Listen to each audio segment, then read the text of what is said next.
Sir ఇటు తెలంగాణలో కూడా వరదలు చూస్తున్నాం సార్. ఖమ్మం సరిహద్దు ప్రాంతాల్లో. అయితే ఇక్కడ అటు ప్రతిపక్షం విఫలమైంది. ఇటు రేవంత్ రెడ్డి గారి ప్రభుత్వం కూడా విఫలమైంది. అనుకున్న టైంలో ఇద్దరు కూడా పెద్దగా రియాక్ట్ అవ్వలేకపోయారు. కేసీఆర్ గారు చూస్తే ఫార్మ్ హౌస్‌లో ఉన్నారు. కేటీఆర్ గారు విదేశాల్లో ఉన్నారు. అసలు ప్రతిపక్షం నుంచి ఎవరు అక్కడికి వెళ్ళలేదు.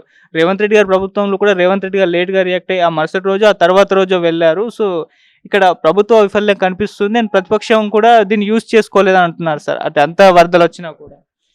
ప్రతిపక్షం అనేది పోవాలనా వద్దా అనేది వారికి సంబంధించిన వ్యవహారం. ఓకే.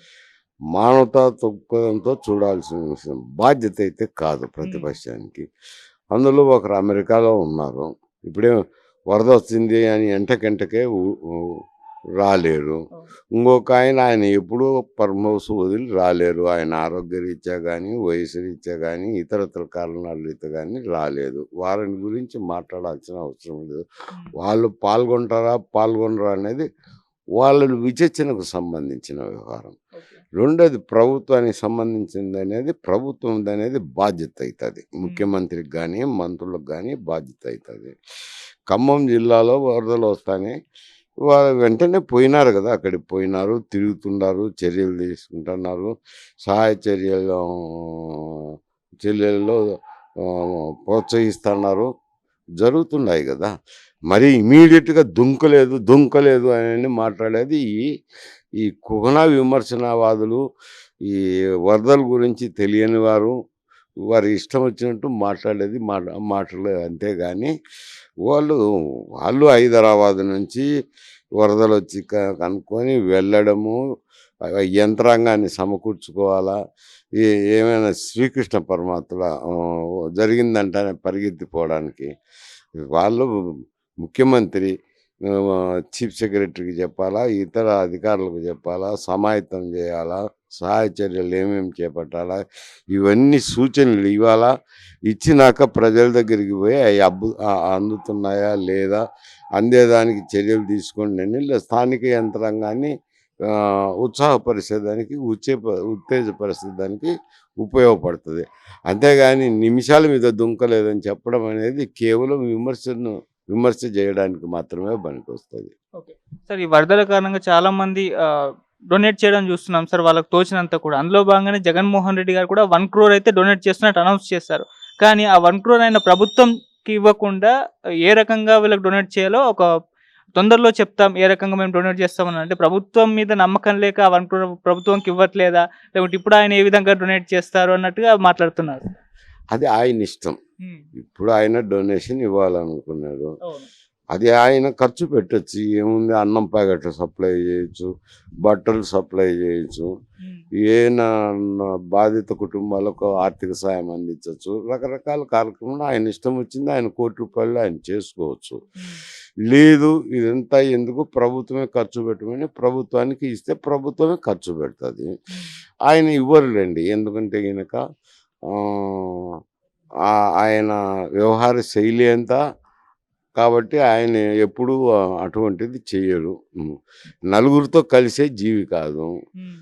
ఆయన ఒంటెత్తు పోకడలో ఆయన వ్యవహార శైలి ఆయనది. హ్మ్. కాబట్టి అది ఆయనకు సంబంధించిన వ్యవహారం, ఎవరు కూడా ఏమనము. ఓకే. అది ఆయన ఇష్ట ప్రకారం ఖర్చు పెట్టుకోవచ్చు. ఓకే. ఆయనకు కావాలని ఎవరు ఆడ ప్రభుత్వంలో కూడా ఏడవరు. అవును. ఎందుకంటే ఆయన ₹1,00,00,000తో ఏం కాదు. హ్మ్. ప్రభుత్వము సహాయ కార్యక్రమాలు చేపట్టడానికి ప్రభుత్వం దగ్గర ఆహ్, ఇంతకు మునుపే ఆహ్, ఫ్లడ్ రిలీఫ్ కిందను, తుఫాను, సైక్లోన్ రిలీఫ్ కింద డబ్బులు ఆహ్, ఫైనాన్స్ కమిషన్ ప్రకారము ఇస్తాంటారు. హ్మ్. ఇచ్చింది కొంత అడ్వాన్సులు ఉంటాయి. ఓకే. అడ్వాన్స్ ఖర్చు పెట్టి మళ్ళా కావాలంటే వాళ్ళు డ్రా చేసుకోవచ్చు. హ్మ్. ఆ మొత్తం లోపలే ఏదైతే మొత్తం వస్తుంటుందో రాష్ట్రానికి ఫ్లడ్ తుఫాన్, సైక్లోన్ రిలీఫ్ కింద అది ఖర్చు పెట్టుకోవచ్చు. హ్మ్. అది వాళ్ళ దగ్గర సఫిషియెంట్ ఫండ్స్ ఉంటాయి. అది కాకుండా ఇంకా తక్కువ వస్తే గనుక ప్రభుత్వం వాడచ్చు. ఇంకా లేదంటే కేంద్ర ప్రభుత్వాన్ని అభ్యర్థించవచ్చు. ఆయన్నెందుకు అభ్యర్థిస్తారు? పోయి నువ్వు డబ్బు ఇయ్యని అర్థించరు. ఆయన ₹1,00,00,000 ఇయ్యకపోతే కావాలని ఎవరు దెయ్యేనని అడగను కూడా అడగరు. ఓకే. గౌరవంగా ఇస్తే గౌరవం ఉంటది. లేదు తానే ఖర్చు పెట్టుకుంటా అంటే పెట్టుకోవచ్చు. దానికి పెద్ద విచిత్రంగా ఏం చూడాల్సిన అవసరం. పరిస్థితి ఆ విధంగానే ఉంది. ఇదొక ముంపు ప్రాంతం. మరి ఇటువంటి ప్రాంతాన్ని ఇప్పుడు రాజధాని అనౌన్స్ చేశారు.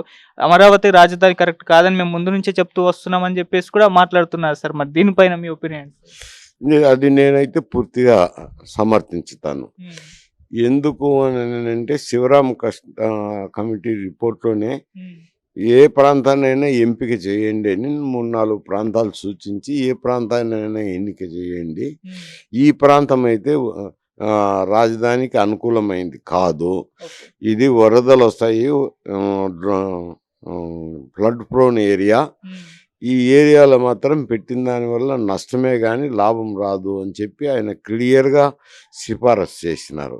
ఓకే. కానీ ఆయన సిఫారసును లెక్క చేయకుండా కేవలం ఏదో తనకు అనుకూలమైన ప్రాంతంలో పెట్టించాలని, తన సామాజిక వర్గానికి మేలు చేయాలని చెప్పి అమరావతిని ఎంపిక చేయడం అనేది ఆయన స్వయంకృతాపరాధమే.